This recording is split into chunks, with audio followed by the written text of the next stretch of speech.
What's going on, everybody? Welcome back to another late night in the BrewLab with me, Lone Fox, your brewmaster-in-chief. And tonight in the BrewLab, I'm coming at you from Diamond Rank, baby. As promised, we did it. I made it. It was Skalding Clerics all the way. I kept trying to switch back to the usual things like mono white and NAYA aggro like everybody else. I just wasn't getting the win rates that I was happy with, and just also having no fun because I'm so bored of those brews. So I was like, look, you've made a good deck, stick with it. And I played Skalding Clerics all day and something upwards of 68% win rate. You can go have a look at my untap.gg. Really good run into Diamond. Feels fantastic to be here. Tomorrow I shall continue. Try and get into Mythic as soon as possible. But now that we're just sitting here on Diamond in a little safe comfort zone, I can't go any lower. I thought, let's celebrate. And I had lined up a couple of brews just for this moment. And it was a tough choice deciding which I wanted to bring for you tonight. They're both really nice. But after much deliberation, I've decided on a Selesnya aggro deck, which I think you will be very pleased with. So without further ado, let's jump into tonight's brew. I'm going to do the usual. Start from the left, work my way to the right, describe the cards, why it is that I picked them, how it is that they synergize with the other cards in the deck, and then, we'll try and jump into some diamond ranked matches and show off as many of those playlines and interactions against some opponents, and then wrap up at the end with my final thoughts when we jump back into the deck and see if there's any sort of upgrades or adjustments that we would make along the way. So we've got a full playset of Chaplain of Alms. Great target for all of the +1/+1 counters that we're going to be putting on things because of the first strike. I really like it, and then when it ever does get killed, the opponent is eventually going to be quite prioritized to remove it, because I'm going to try and make these things as big as possible, as soon as possible. Then we can cast it again for 4. Unfortunately, I wish the disturb cost was a little lower on this one. Even just 3 would have been way better. But then the Chapel Shieldgeist on the disturb side gives all of the creatures we control Ward 1, which is quite nice. Then got 3 copies of the Ollenbock Escort. I initially had 4, kind of a la Skalding Clerics a couple days back, but I ended up trimming 1 to make space for some Tamiyos, because I wanted to have not just indestructible but also hexproof. So now between the Ollenbock and Tamiyos, we got 6 ways of protecting our creatures, and it's been doing a fantastic job. The whole reason why I kind of started building this deck was I was struggling with the Skalding Clerics deck against exile effects, targeted removal that exiles, and all of the various freaking brutal Cathars and Skyclave apparitions that mono white and NAYA, and it's just so much of it. So I needed hexproof, and the hexproof card in white is expensive. It's 2 mana. It's not that expensive, but it would have just taken away a slot that I needed the removal for in the Skalding Clerics deck. So now, sort of very similar brew to the Skalding Clerics, but going with humans, allows me to play a green, which means I can play Tamiyo Safekeeping, and that just resolves that whole problem. And not just that, we also gain a little bit of life. I mean, it's just a fantastic little 1-mana instance. I'm starting to like it more than Snakeskin Veil, unless you're specifically trying to modify your creatures. So, like I said, this is our protection package. Then we've got a full playset of the Luminarch Aspirant, of course. This is a deck where we're trying to put +1/+1 counters on everything as much as possible, and you'll see why in a second. But yeah, I mean, of course, if that's what your game plan is, and even if it isn't, why wouldn't you play Luminarch Aspirant if you're playing white? Because it is just such a good card. Then we've got a full playset of Katilda, Dawnhart Prime. This is essentially our ramp. So even though we don't have any other ramp in the deck, the fact that all the humans we control can tap to add 1 mana of their color makes it so that you can do some really interesting play lines, like turn 1 play a Chaplain or something, or an Ollenbock. Turn 2 drop Katilda.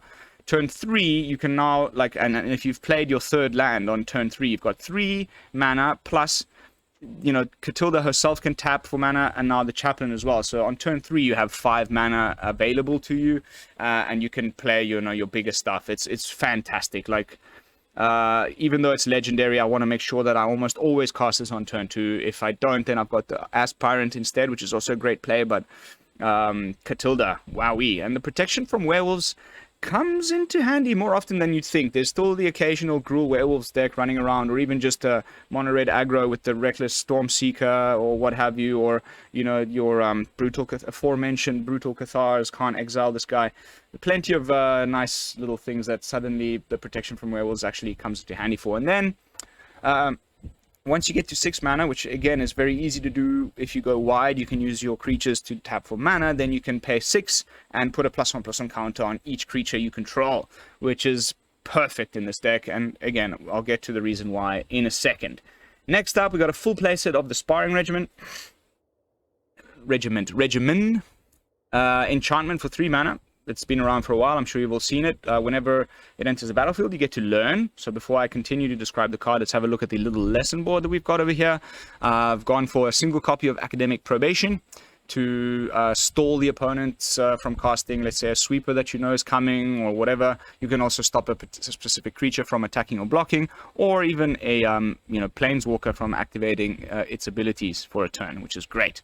Then, some usual suspects, environmental sciences, just to find our lands if necessary.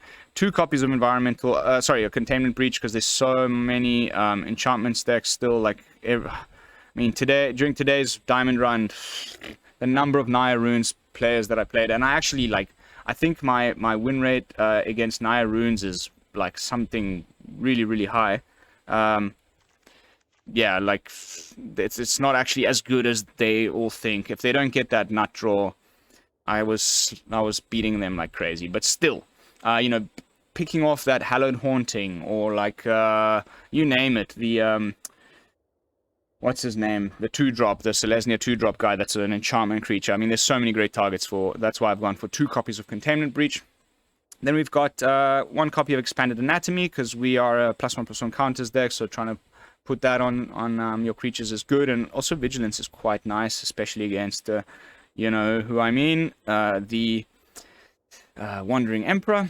Then I've got a little bit of extra card draw and scry, and finishing off with, in case we really need to get rid of something important, we've got Introduction to Annihilation. So that's the lesson board.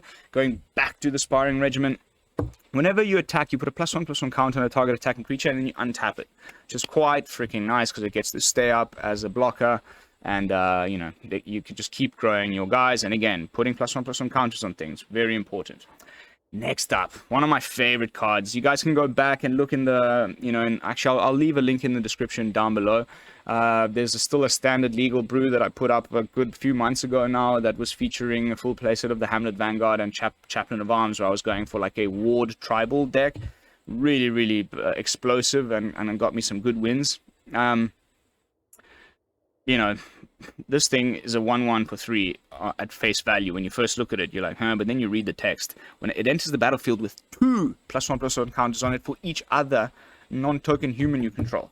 So even if you just get this down on turn 3 with only 2 other humans on the battlefield, it'll come into play as a 5/5 for 3 mana with ward 2.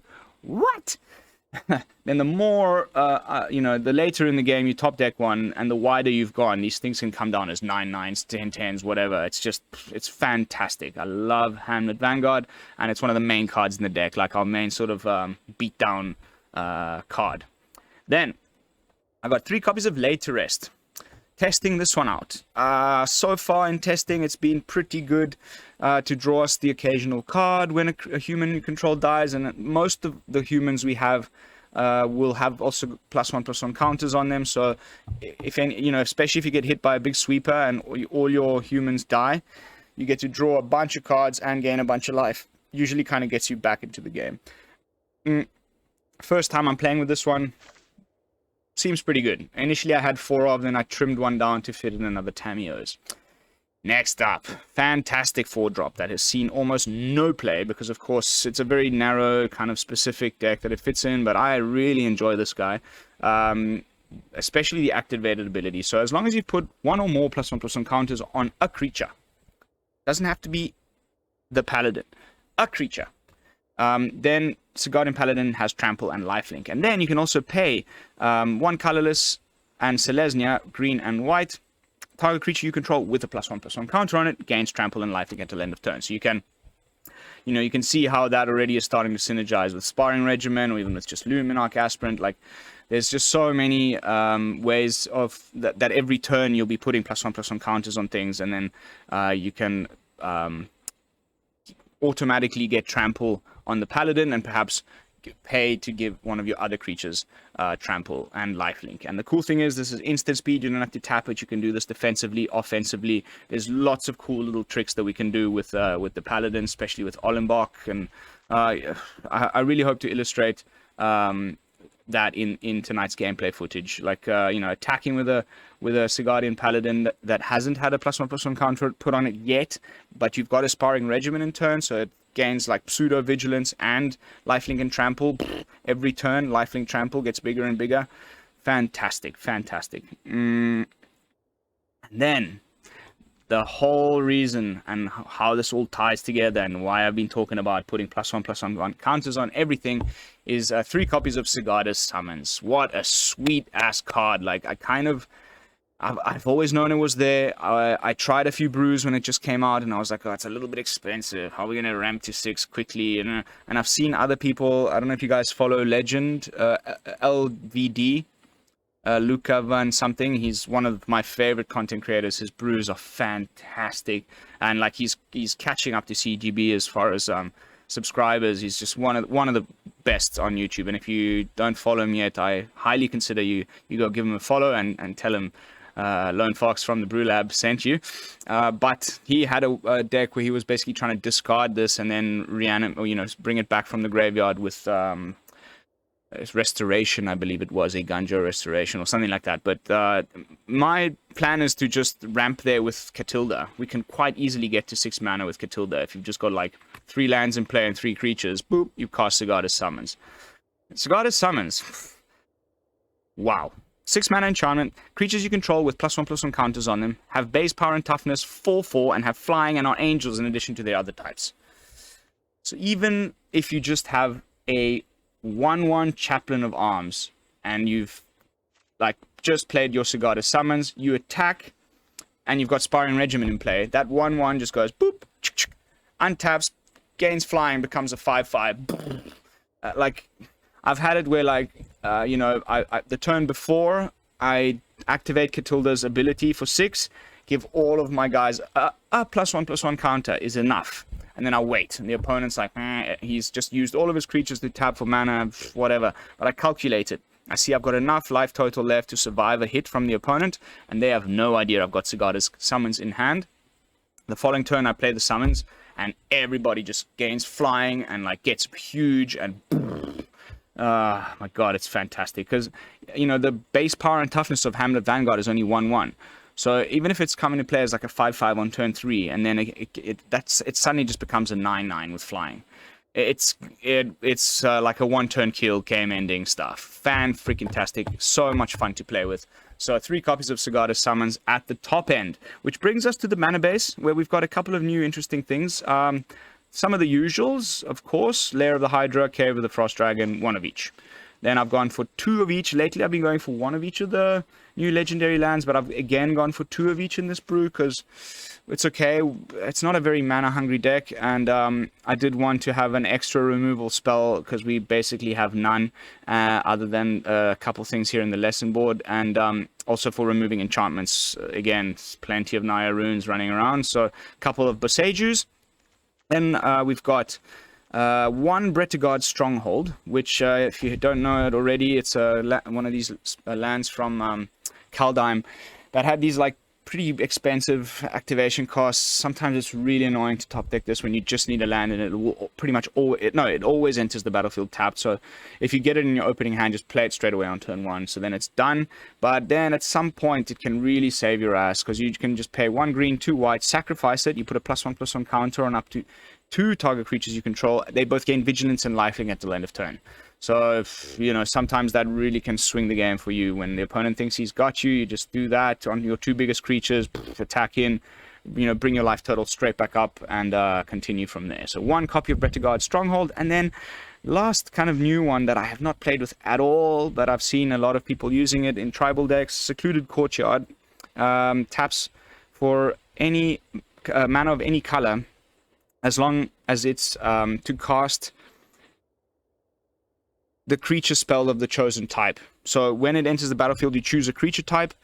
You know, they've done some adjustments to Arena. Finally, you don't get the like whole scroll down with like every creature type. It like looks through your deck and only presents you with the creature types that you have in your deck. You just pick human. Everything's a human. So from that point onwards, this will be able to tap for mana of any color. So it's kind of nice little bit of mana fixing there, in the form of the Secluded Courtyard, like a new tribal deck land.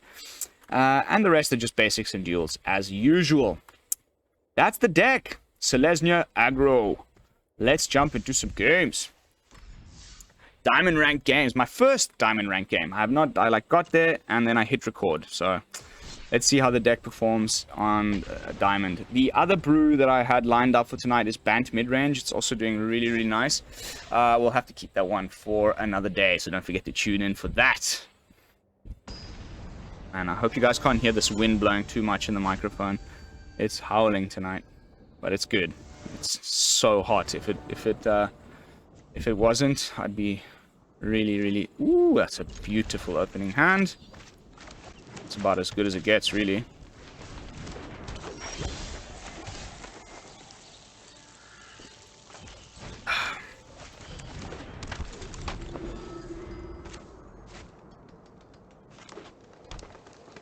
Okay, I was expecting red and like, what's his name? Magda.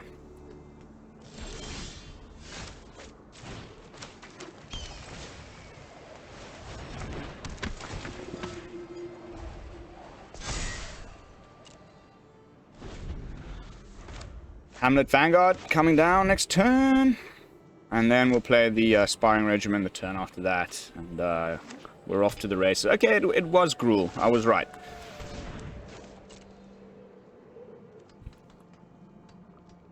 Sure.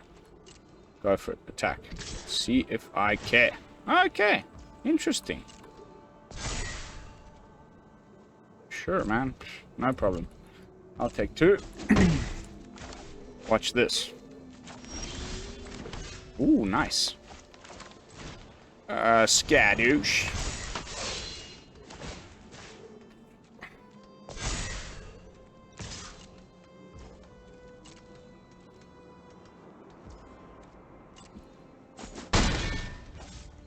Be a few turns before you can get around that. And the Ward 2 is very hard for these types of decks to deal with. Aha! There's a werewolf, so our friend Katilda might come in handy if we get her at some point. Would have preferred to already have her on the board, to be honest, but that's alright. We might use Boseiju on the Ranger class if we get another land.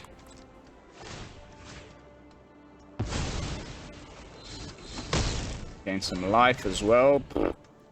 Epic! You'll probably attack anyway because he's got the indestructible just to get a counter on the thing. That sucks, but fine. No problem.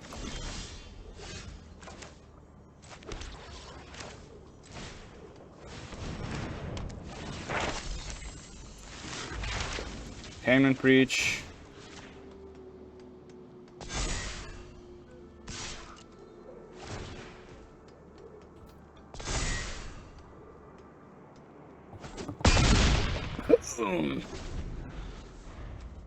I'm kind of dreading a gold span, to be honest. But I could be wrong. Maybe it's just Gruul will be guys and there's no gold spans, but If he goes for it again, will he be able to get to the 4 + 5? No, it's not enough. Off you go. First match in Diamond. Victory! This deck feels really good. I was playtesting it all morning. Before then I got onto the grind with my Skalders. And something clicked. It was just pop, pop, pop. I put it together very quickly. Just a few adjustments with the Tamiyos and things. But it was running smoothly almost from the second I built it. Feels really, really strong. I can't wait for you guys to test this one and let me know your thoughts in the comments. There could be some adjustments to be made, maybe a little bit of interaction to remove some stuff, but it's really not trying to do that. You're just trying to like get to that Sigarda summons thing quick and attack before the opponent can really do anything. And we've got enough life gain and stuff to kind of keep us going. The removal is just in the lesson board, really. So yeah, but like I said, it's been doing the job. It's definitely a best of one brew.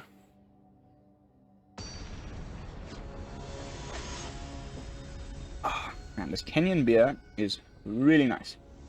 Tusker, like an elephant on it. Oh wow, that's a weird hand, but I'm gonna keep it because I'm feeling adventurous.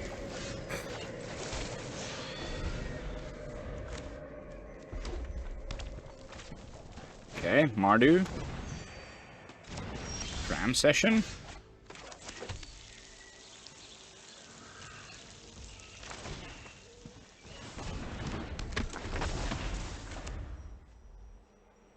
We go for the Paladin straight up.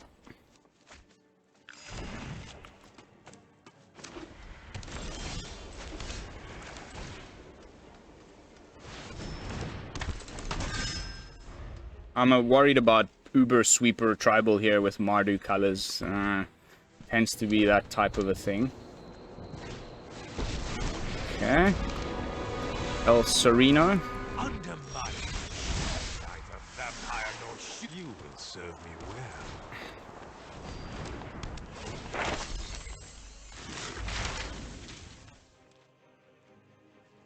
well.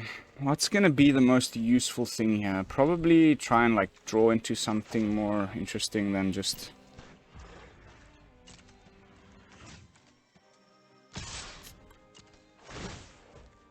Gains lifelink and trample.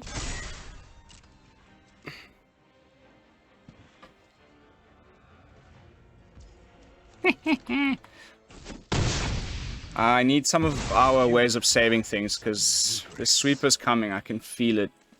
Especially, you know, when you get rid of his staff, then they're like more incentivized to sweep the board. Valky. Okay, I've only got Katilda in hand. That's really not a problem. But yeah, there's definitely Doom Scars and all kinds of stuff in here. We need to find one of our Tamiyos or Ollenbocks. That's why I went for the introduction. Or should we just... let's go looking. Perfect.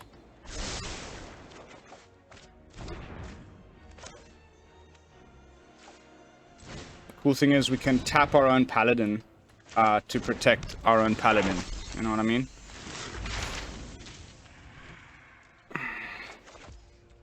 I get the double.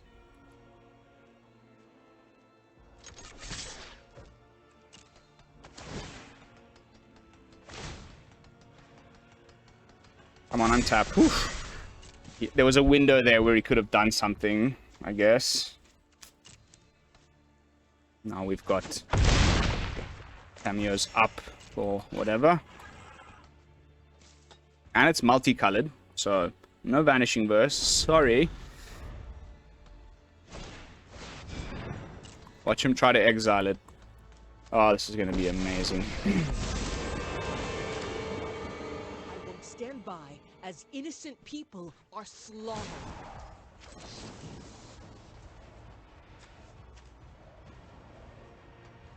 Hello. Little laggy there.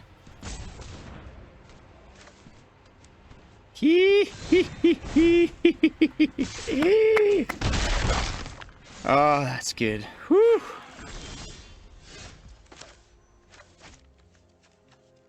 Let's go with white.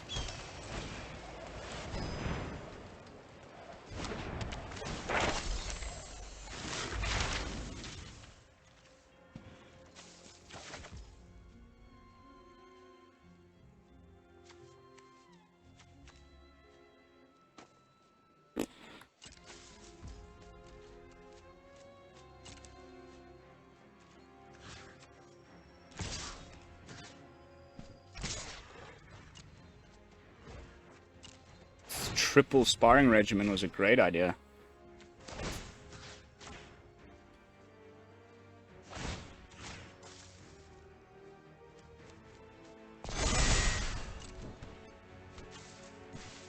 Now I'm going to call Doomscar with the probation, just in case.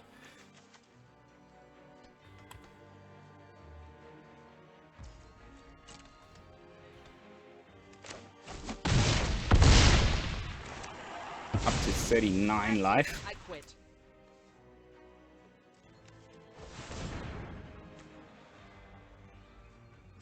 Think Doomscar, hey?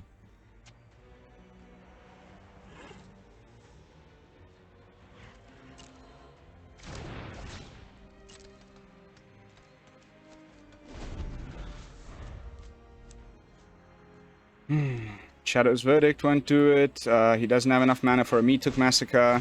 Okay, Lolth is very annoying, but we've got Trample, so I'm not too bothered. What happens when the spiders squash me? I will cull the weak. Yeah, that's enough with the lands now. Thank you very much. I am merely delayed, not defeated.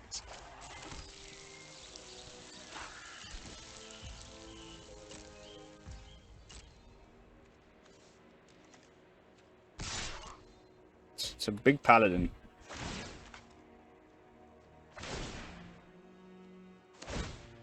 Boom, boom, boom.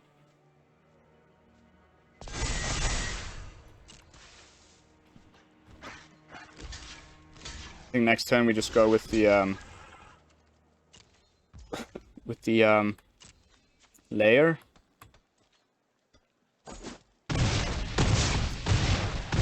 Boom! Down to 6. That is a large paladin. We could have the Doomscar now, but then we still win with the Lair. 51 health. Man, this deck feels good, guys. It feels really strong. Even we just like pushed through a horrible flood there. All we had was 2 creatures, but the triple sparring there was fantastic. Maybe a little bit risky to hold that hand, but it paid off in the end. How are we doing for time? Okay, half an hour in. Definitely can fit in a good few more matches. Still haven't seen a single Ollenbock. What else haven't we top decked in the game yet? Oh, and also the Chaplain of Alms. Like our only 4 of 1 drop. Man boobs. Noobs. There it is.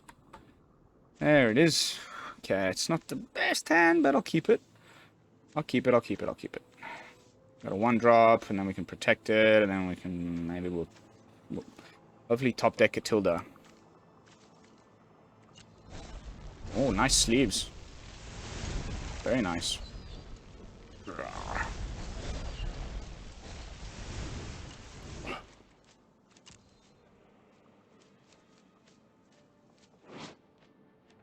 We are not here to mourn their loss. We are here to celebrate their lives. Vesna, the Dawnhart Witch. Oh, look, it's a very creative... What happened there? How come this is still here? Oops.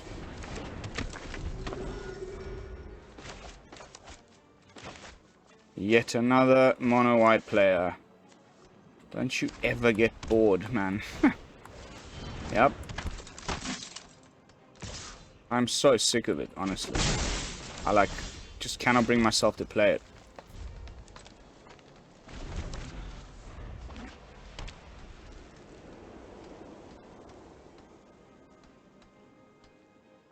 Elite Spellbinder. No? Cool.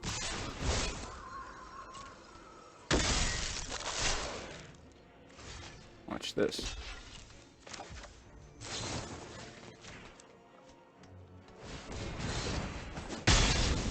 Bye-bye.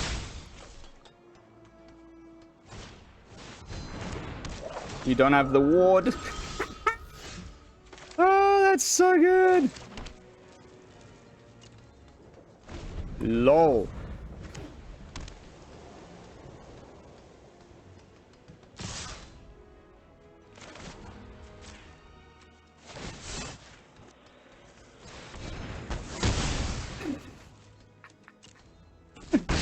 Ah, that feels fantastic.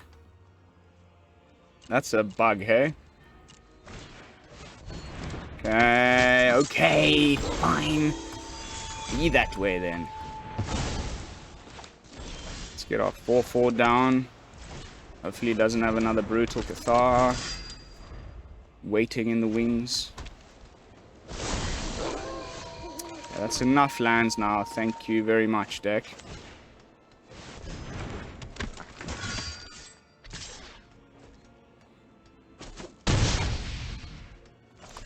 Expecting to at least try and block one of them.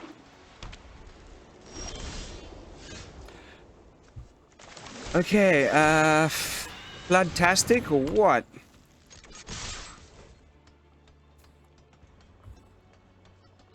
I'm not going to be playing 2 things a turn again. Unless he does, because I don't want him to flip that brute.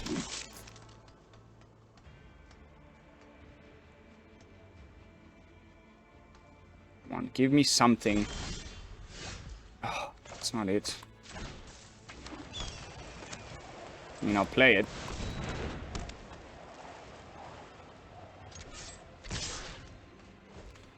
You have to double block with Talia and the Skyclave on one of them. Or maybe, I don't know. Oh wait, how would it work? He's got 2 that have first strike, okay.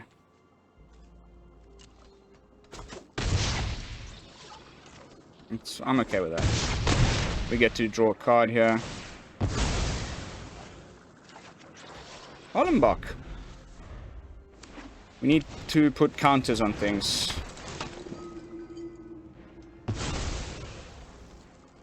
Sure.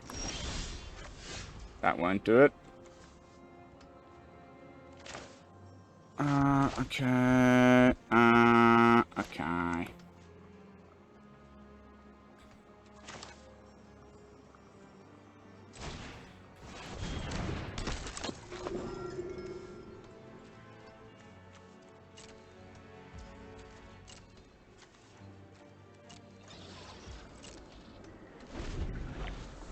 We've put a mono white player into top deck mode, which is always really nice.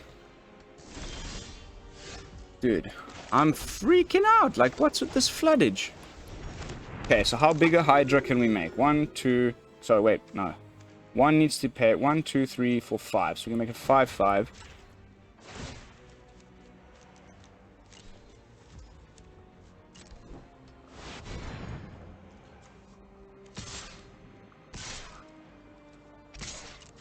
Full send. Come on, just quit. Let me have the win.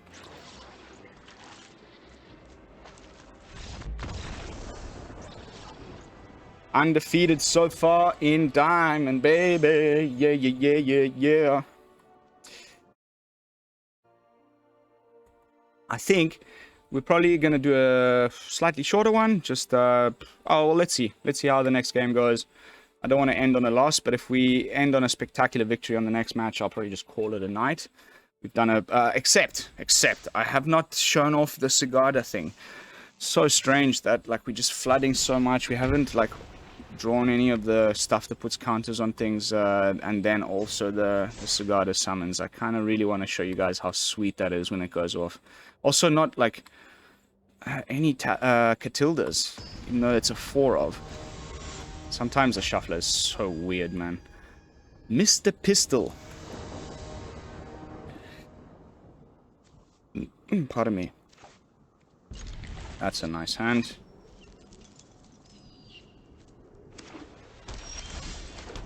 That's very nice.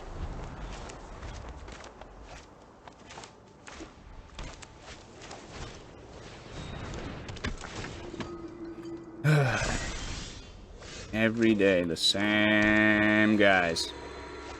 Over and over and over. Oh, it's probably going to be a Brutal Cathar or something. Which sucks. On the draw against mono white aggro is always a bit of a tough one. Okay, Spellbinder's annoying but not unsurmountable. He'll probably take the Paladin, which is annoying, but hey, what can you do?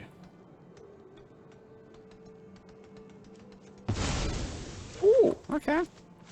Sure.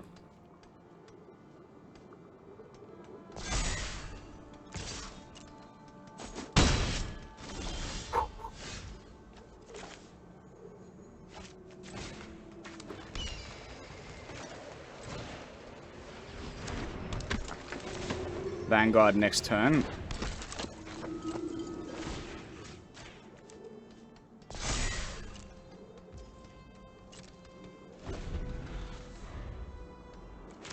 Unfortunately, we don't have this, so we're open to... Okay, sweet.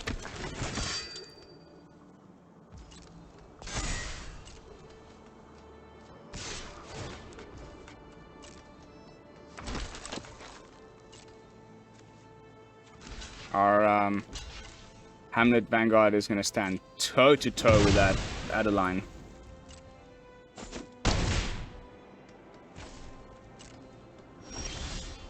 And an extra land, just cherry on top.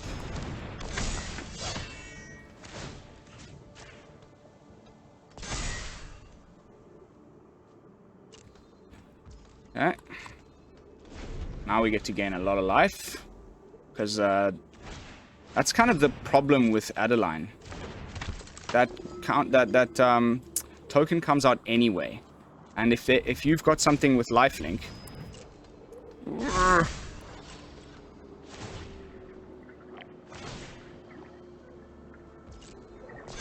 the vigilance is a bit frustrating.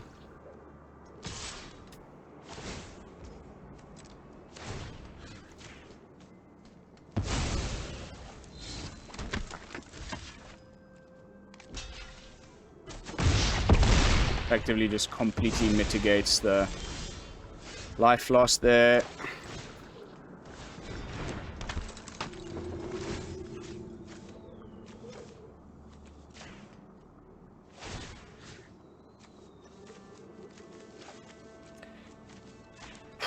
It's a big freaking Spellbinder, man. I don't know what to do about that.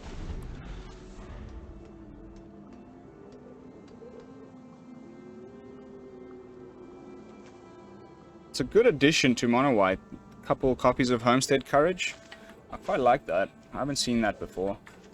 Definitely not your typical net deck.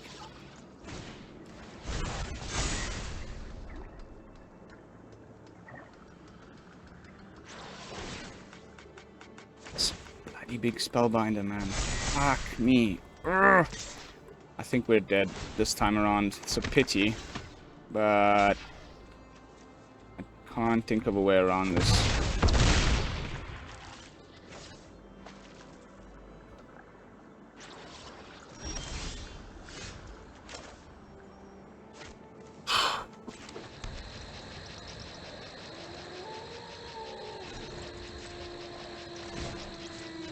Except for this.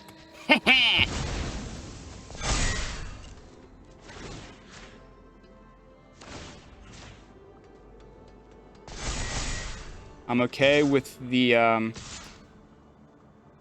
with them dying, you know, because otherwise we'd just die anyway, so might as well. There's no alternative solution. If he blocks the Spellbinder with the Vanguard, he loses the Spellbinder. So it's okay. Even though we lose our biggest creature, so does he. This is a nice 15 HP swing.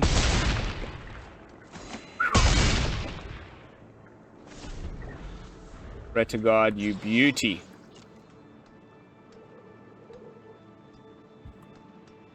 You can't really attack, can you? He might still do it. Wow.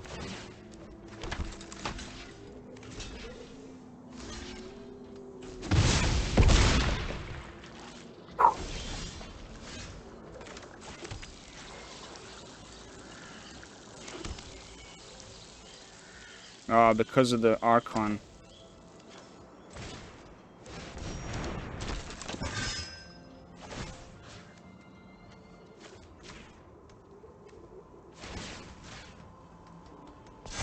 This is it.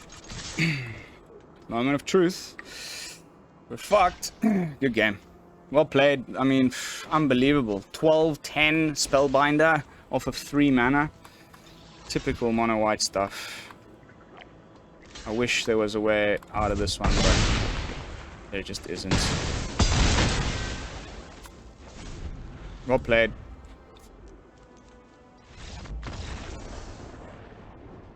Close, but no cigar. Alright, well, that means we'll definitely play one more. Even though we've already arrived at the 45-minute mark. We can let it go a little longer. I hate to end on a loss. I do risk losing another game. It's highly likely, but, you know, knowing my luck. But we have to give it a try.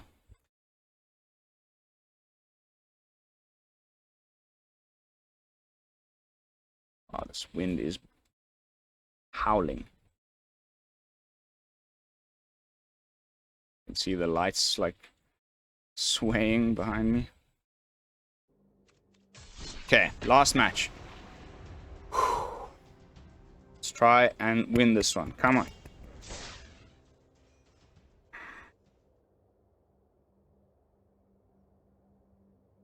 Creatures can attack your opponent or their planeswalker. You click creature to attack with it, click the planeswalker or the opponent to decide what they're attacking.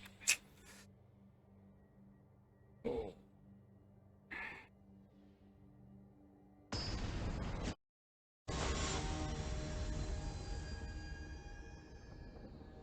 Well, 987 Ichigo.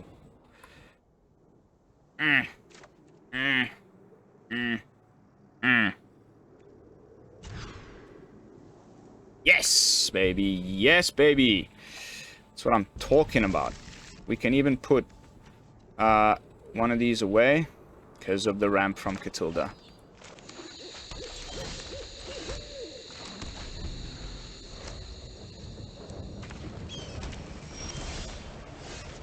Close.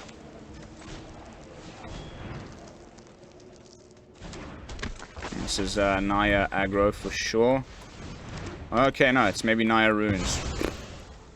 Asshole. Take my Katilda like that. How dare you!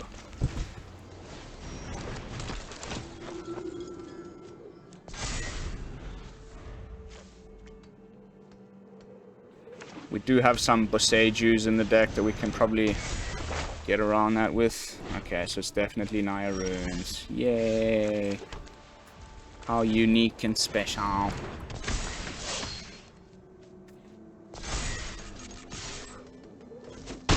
He has to play the Hallowed Haunting, because otherwise he won't. You know, he'll lose them.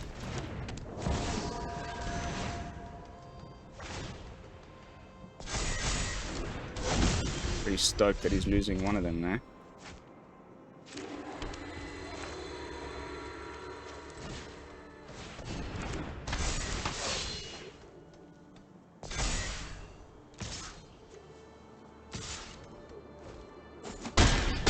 Boosh, boosh. Ridiculous NAYA runes bullshit about to go down for sure. Hopefully there isn't the whatever he's called.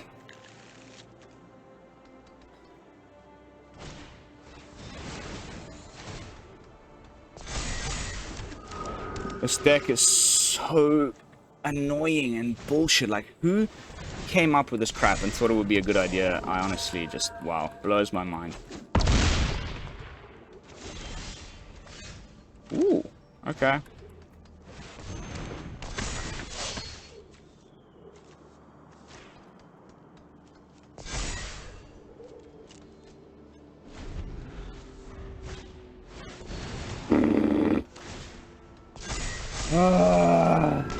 Deck is so much bullshit. There's the naturalist. It's time to concede. I can already tell. I've been playing it long enough.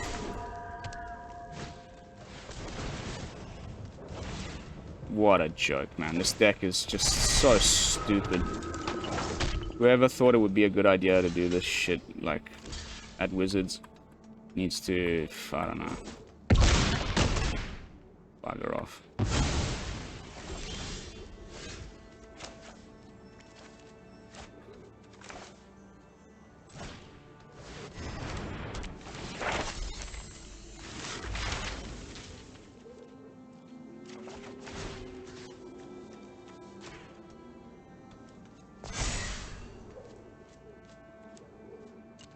Yeah, we've lost this one for sure.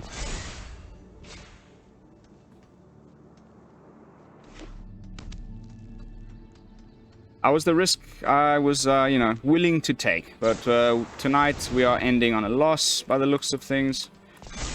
I mean, I'm not going to give up right away. Just that now he gets the free rune off the champion. God. More life gain. 1, 2, 3, 4, 5 enchantments. It's not quite enough to give everything flying yet. But he might have just drawn himself a lovely little thing there.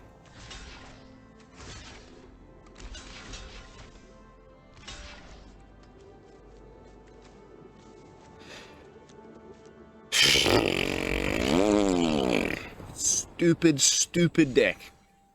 Someone at Wizards was smoking some good shit when they came up with that idea. Like, they had to know that that would have happened. You know, they run like various formats through like algorithms, I'm assuming, or like, you know, machine learning, where they just put all the cards in and play like every permutation of everything and see what comes up. So they must have known that that was coming, and like they let it happen, and it's just pathetic. But anyway, not ending on a win, but definitely showing off some sweet ass games at the beginning of the video. I hope you guys enjoyed it. Selesnya aggro, we didn't quite get to do the Sigarda summons, but I have run out of time. I don't want this one to go too long. Please let me know your thoughts in the comments down below. What do you think about the deck? Adjustments that I would make, I'm not entirely sure. I kind of think I would just leave it exactly as it is. It's a little bit of a work of art in my opinion. Maybe some changes to the mana base and to the sideboard, but as far as main deck here, I think we're doing things exactly right and exactly the way it should be. So no adjustments for tonight, and that's going to be it for this video. Thank you all so much for watching. Don't forget to like, comment, and subscribe. I will see you all tomorrow with some fresh brews. And until then, this is Lone Fox from the BrewLab, signing out. Peace, y'all.